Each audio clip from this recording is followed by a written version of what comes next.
3천만 원 들어갔습니다. 3천만 원이요? 네, 3천만 원으로 집을 매수한 거죠. 앞에 번호가 02를 쓰고 있습니다. 그리고 그 아파트가 하루 됐는데 시세 차익이 얼마큼 올랐는 줄 아세요? 하루 만에. 하루만 해도 그게 올라요. 싸게 사면 가능합니다. 사자마자 바로 3천만 원 벌고 시작했어요. 3천만 원으로 투자를 했는데 네. 사자마자 3천만 원을 벌고 시작한 거예요. 그 아파트가 3천만 원만 오르고 가만히 있을까요? 제가 봤을 때 최소 2년, 3년이 되면 1억 5천 이상의 시세 차익을 올릴 수 있는 거죠. 실제로 제가 일부 강남 고가 아파트의 모든 등기부등본을 떼본 적이 있어요. 그 기회를 잡는 방법들, 어떤 지표를 통해 가지고 이 부동산 기회를 잡을 수 있는지에 대해서 제가 설명드릴 테니까 큰 도움이 될 거라고 자부하고 있습니다. 그럼 지금 딱 이렇게 눈에 보이는 지역 있어요? 그런 적도 보여요. 저는 지금 딱 보이는 게 마포 성동이 지금 오르고 있거든요. 과천까지 올랐어요. 그러면 이제 그 다음에 온기가 퍼져나가는 것이 바로 중구, 영등포, 좀 영등포도 올랐어요. 둔촌동이 막 오르고 있어요. 네. 그래서 강동구도 지금 조금 눈여겨보면 좋을 것 같아요. 근데 분당이 지금은 이제 오를 타이밍이다 이렇게 말씀드릴 수가 있죠. 네. 사실 제가 지금 어디가 저평가 단지이고 심지어 그 지역별로 저평가 단지를 제가 말씀을 드려요. 네. 분당구에 저평가 단지 몇 개, 뭐 인덕원에서 아직 덜 오른 지역들, 수도권에 30개 넘는 지역구에 대해서 제가 저평가 아파트를 다 일일이 찍어드리거든요. 그래서 그런 부분들은 사실 수강생한테만 제가 그렇게 알려드리고 있죠. 5월 18일 지금 저희 촬영하고 있는데 네. 17일 날 어제 수강생이 또 계약을 했습니다. 그런데 투자금이 얼마큼 들어간지 아세요? 얼마나 3천만 원 들어갔습니다. 3천만 원이요? 네, 3천만 원으로 집을 매수한 거죠. 네. 근데 그 집이 경기도 외곽이 아니에요. 앞에 번호가 02를 쓰고 있습니다. 아, 서울이에요 그럼? 서울 아니고 광명인데 아, 광명동 광명 02. 02야? 02. 아, 광명도 02를 쓰는구나. 네. 서울은 한 5천만 원 정도면 살 수 있고 네. 서울 옆에 02를 실제 쓰고 있는 광명시를 3천만 원 주고 샀습니다. 심지어 역에서 가까워요. 그리고 그 아파트가 하루 됐는데 시세 차익이 얼마큼 올랐는 줄 아세요? 하루 만에. 하루만 해도 그게 올라요? 싸게 사면 가능합니다. 얼마 올랐어요? 사자마자 바로 3천만 원 벌고 시작했어요. 3천만 원으로 투자를 했는데 네. 사자마자 3천만 원을 벌고 시작한 거예요. 와, 대박이다 네. 근데 이거. 그죠? 네. 그럼 실제로 주변에 거래되는 가격들이 네. 저층도 아니에요. 저층도 아닌데도 불구하고 3천만 원 싸게 살 수 있다는 그 비결이 있다는 거죠. 보통 3천만 원 정도 모으면 사회초년생이 한 2년 정도는 시간이 걸리거든요. 네. 2년이라는 시간이 걸리는데 그러면 그 수강생분은 그냥 지금 매수하자마자 시간을 2년을 번 거예요. 그러네요. 시간이 근데 없었네. 단순하게 시간 번 게 아니라 네. 그 아파트가 3천만 원만 오르고 가만히 있을까요? 제가 봤을 때는 최소 1억에서 1억 5천 이상은 충분히 올라갈 수 있는 단지를 샀기 때문에 시간이 흘러서 2년, 3년이 되면 1억 5천 이상의 시세 차익을 올릴 수 있는 거죠. 그렇죠. 그럼 3천만 원으로 1억 5천이면 그러니까 투자금 대비 5배가 올랐는데 보통 1억 5천을 저축하려게 되면 10년이라는 시간이 걸리게 되는 거죠. 그래서 그럼 그 수강생 같은 경우는 벌써 10년 이상의 시간을 벌었고 그리고 심지어 그 수강생이 지방 사람입니다. 그리고 어제 저한테 채팅하면서 저 요 지역 임장 한 번도 안 가봤는데 물건도 안 봤는데 그렇게 매수해도 될까요? 라고 물어보더라고요. 걱정이 있는 거죠. 근데 제가 왜 강력하게 추천을 해줄 수 있는 이유가 뭔지 아세요? 제가 다 가봤기 때문에.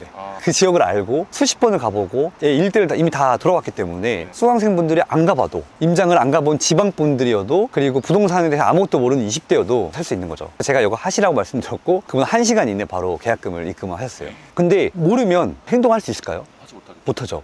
주변에 도와줄 수 있는 멘토, 지인도 괜찮아요. 친구도 괜찮고. 근데 그냥 수박 겉핥기식으로 알고 있는 게 아니라 발로 뛰면서 그 지역을 다 알고 있고 시세를 다 알고 있고 그다음에 시세를 다 비교할 수 있는 그런 멘토들이 꼭 필요하다는 거죠. 피디님, 네. 예전에 분당이랑 일산이 라이벌이었던 거 아세요?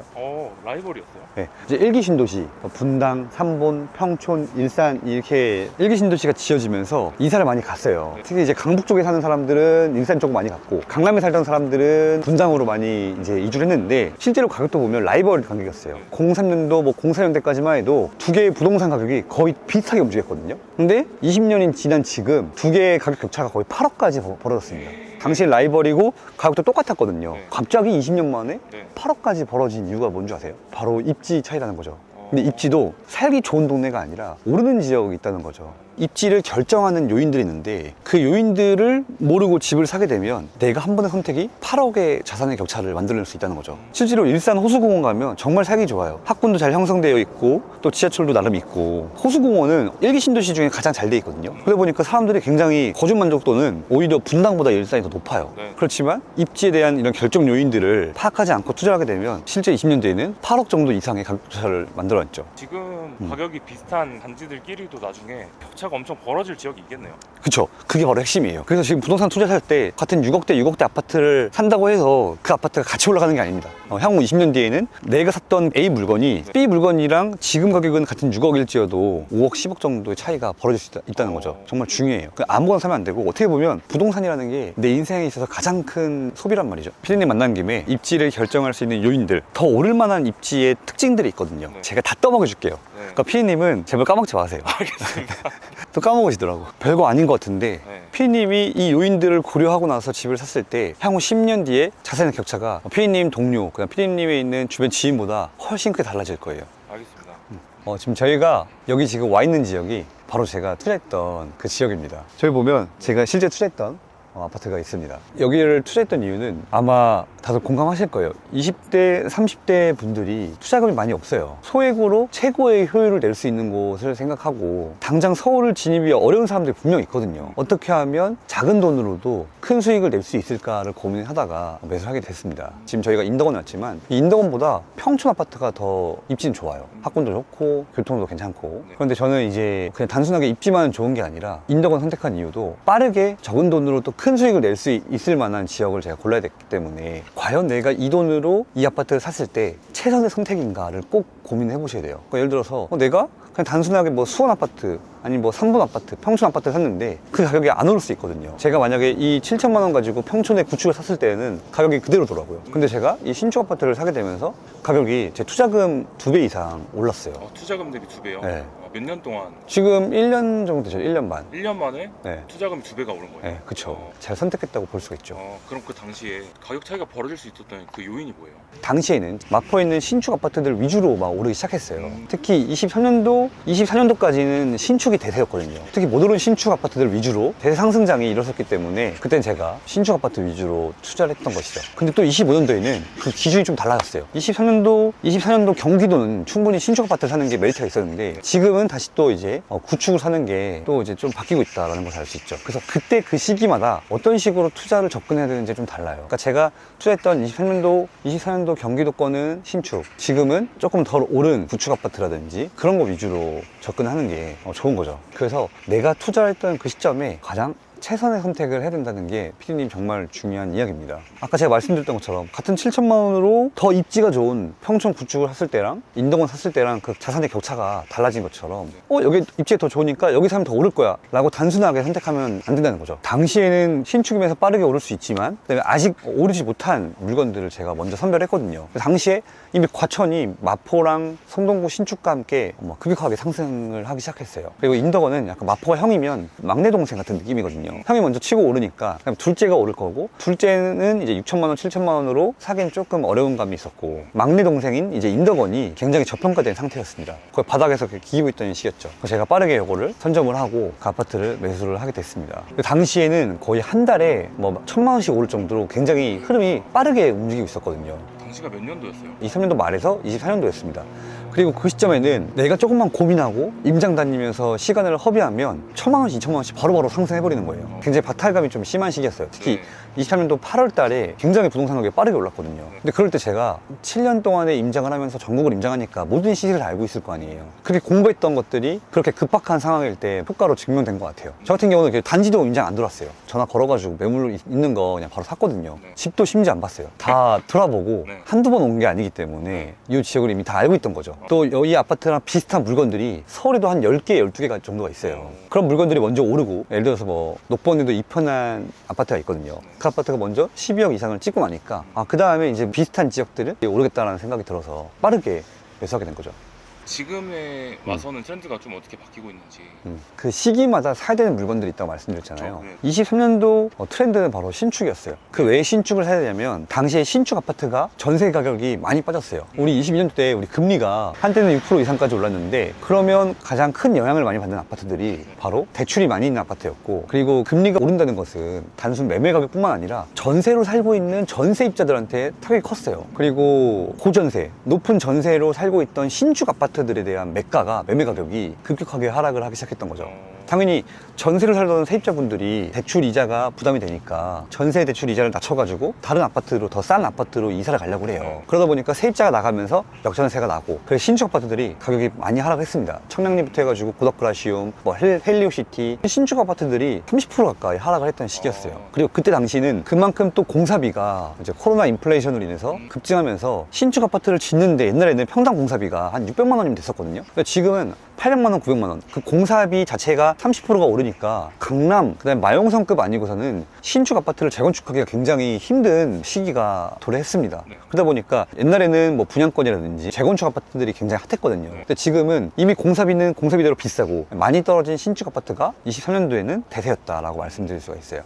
그러면 지금은 좀 트렌드가 바뀌었을 수도 있겠네요. 맞아요. 계속 강조했던 신축 트렌드는 23년도, 24년도까지만이에요. 그러면 왜 트렌드가 바뀌었냐? 네. 바뀐 건 아니고 너무 신축 가격이 많이 올랐어요. 그러니까 경기도에 있는 외곽 지역까지 신축 아파트들이 가격이 급등하니까 네. 지금은 이제 너무 많이 오른 신축보다는 오히려 서울에 있는 구축 아파트들이 더 메리트가 있는 상황인 거죠. 지금 같은 경우는 실제로 이제 신축보다는 서울 쪽에 있는 구축을 좀 더 많이 권하고 있는 상태입니다. 결국 그런 것들이 그 시기에 따라서 그 가격 격차에 따라서 계속 바뀌기 때문에 지금은 다시 또 서울의 구축이 대세다라고 말씀드렸지만 26년도에는 또 바뀔 수가 있는 거예요. 서울 구축이 오르게 되면 그때는 다시 또 다른 대안책을 또 찾아야 되는 거죠. 계속 기준이 바뀐다. 그리고 25년도에는 당분간은 서울에 있는 구축들 위주로 먼저 보시면 좋겠다라는 말씀을 드리고 싶습니다. 계속 월세를 2년마다 갱신하면서 이제 이사를 다녀왔거든요. 그래서 기본적으로 좀 불안함 같은 게 있는 것 같아요. 어떻게 좀 전략을 짜야 될까? 이게 좀 고민이거든요. 그래도 피디님은 굉장히 현명하신 거예요. 왜요? 왜냐면 사실 사회초년생 같은 경우는 빌라, 원룸, 오피스텔 1.5룸이나 2룸짜리 대체제가 굉장히 많이 있어요. 빌라에서 안 되면 뭐 오피스텔 가면 되고, 그죠? 1인 가구들은 주거가 굉장히 불안함에 대해서 크게 못 느껴요. 근데 벌써 피디님은 느꼈기 때문에 충분히 나중에 큰 성공할 수 있을 것 같아요. 그걸 느낀 것만으로도요? 네, 왜냐면 네. 그거를 못 느낀 상태에서 보통 우리가 결혼하죠.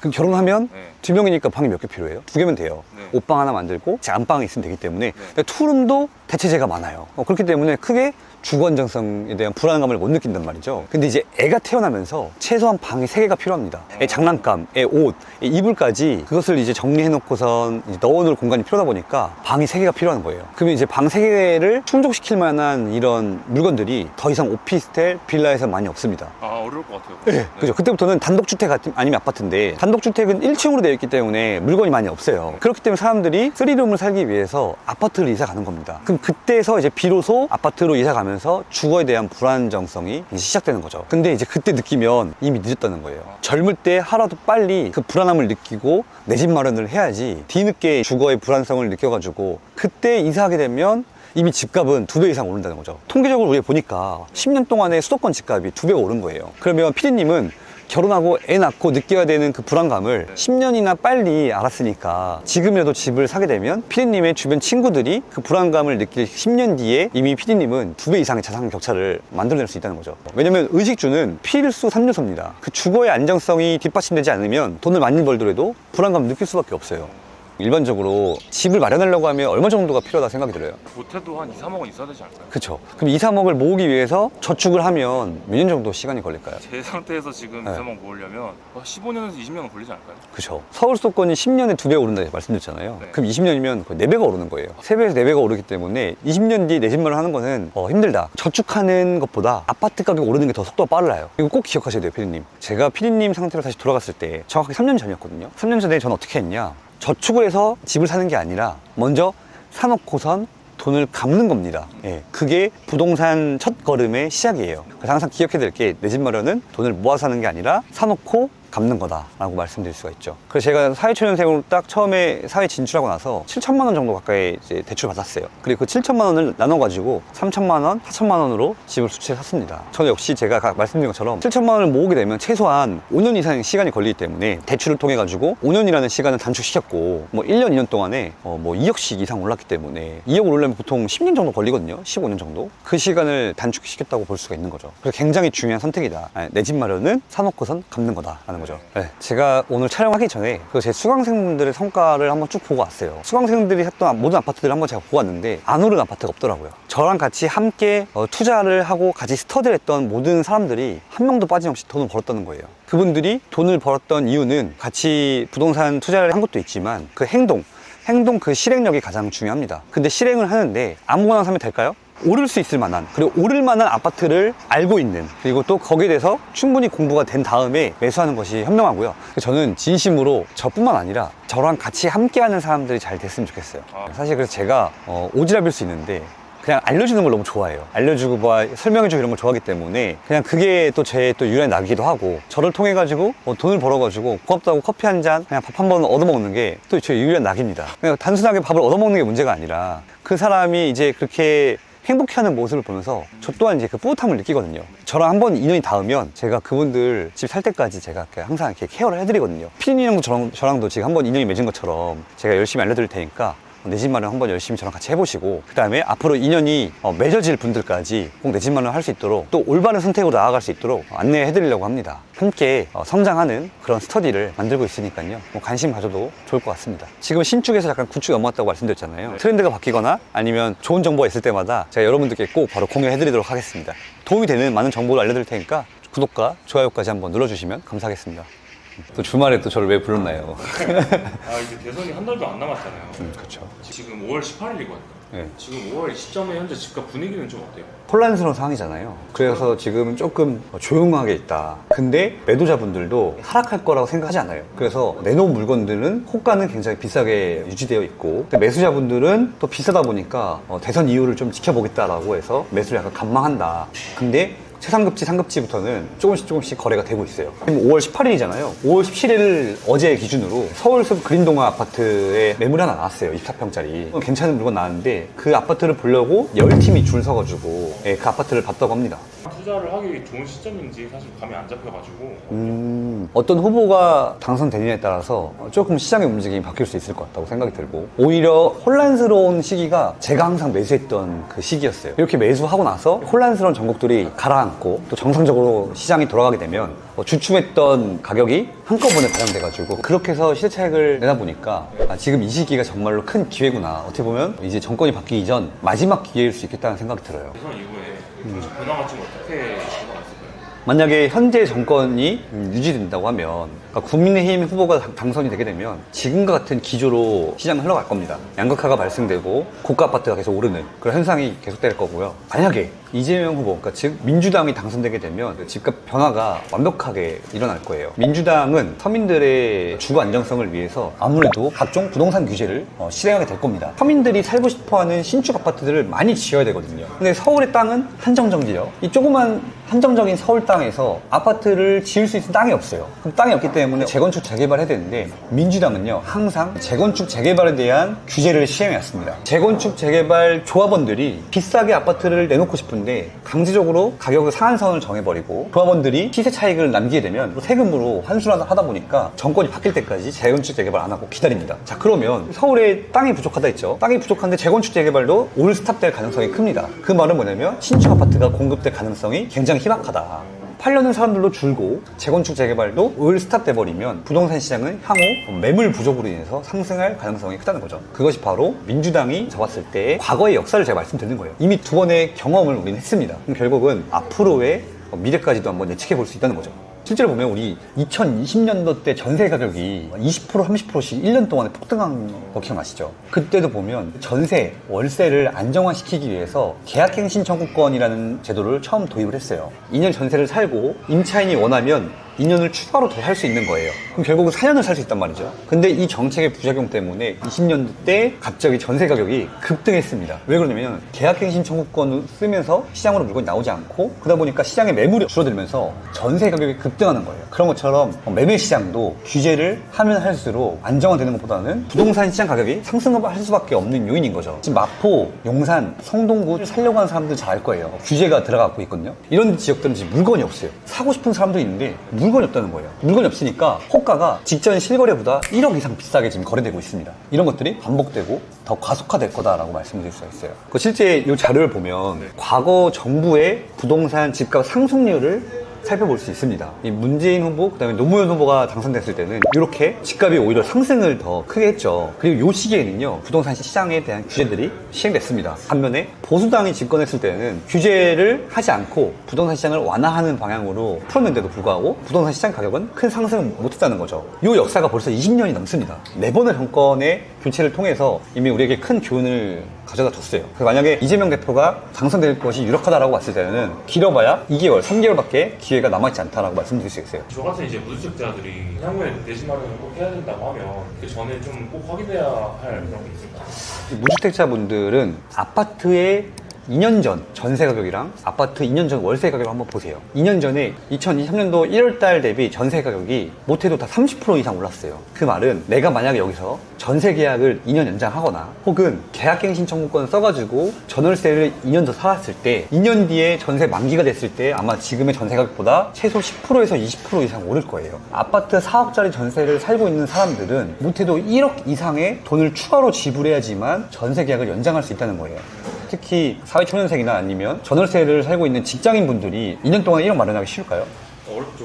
그렇죠. 1억이라는 돈은 단기간 1, 2년 동안에 마련하기 어렵기 때문에 분명히 2년이 지나면 전세 계약 종료와 함께 이사를 가야 됩니다. 그때는 비슷한 전세 가격으로 가게 되려면 더 안 좋은 지역으로 밀려나게 될 겁니다. 그렇기 때문에 내 집 마련을 꼭 해야 되는 이유가 바로 여기 있는 거죠. 전세를 살면 계속 전세 가격이 오르니까 밀려날 거고, 근데 내 집 마련 하게 되면 그 실거주 안정성이라는 게 있잖아요. 그래서 실거주 안정성을 가진 상태에서 출퇴근을 하면 되는 거거든요. 그러면서 내 집이 오르면서 돈 모으는 거와 같이 함께 더 좋은 집으로 이사 가면 됩니다. 결국에는 저는 궁금한 건 앞으로 집값이 어떻게 될지가 궁금하거든요.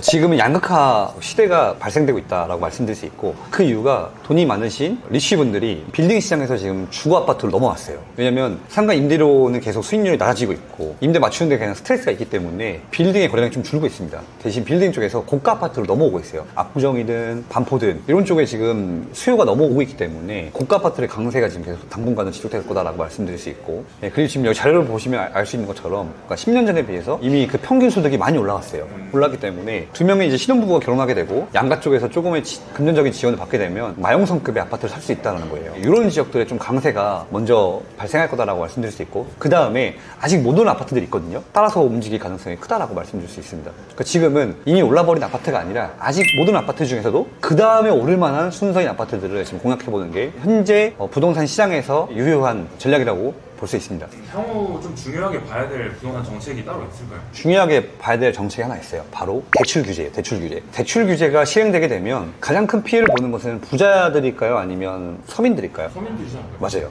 대출 규제가 실행되게 되면 집을 못 사는 거는요, 부자들이 아닙니다. 실제로 제가 일부 강남 고가 아파트의 모든 등기부등본을 떼본 적이 있어요. 고가 아파트를 사는 사람들 대출 비율은 그렇게 크지가 않습니다. 그러니까 현금을 주고 사는 사람들이 많아요. 근데 저가 아파트일수록 대출의 비율이 굉장히 높습니다. 그 말은 대출 규제를 했을 때 가장 크게 피해를 보는 것은 바로 서민 아파트들이다라고 볼 수 있어요. 원래 옛날에는 1억으로 살 수 있는 아파트가 갑자기 대출 규제가 실행돼가지고 3억으로 살 수 있으면 살 수 있을까요? 못 쓴단 말이죠.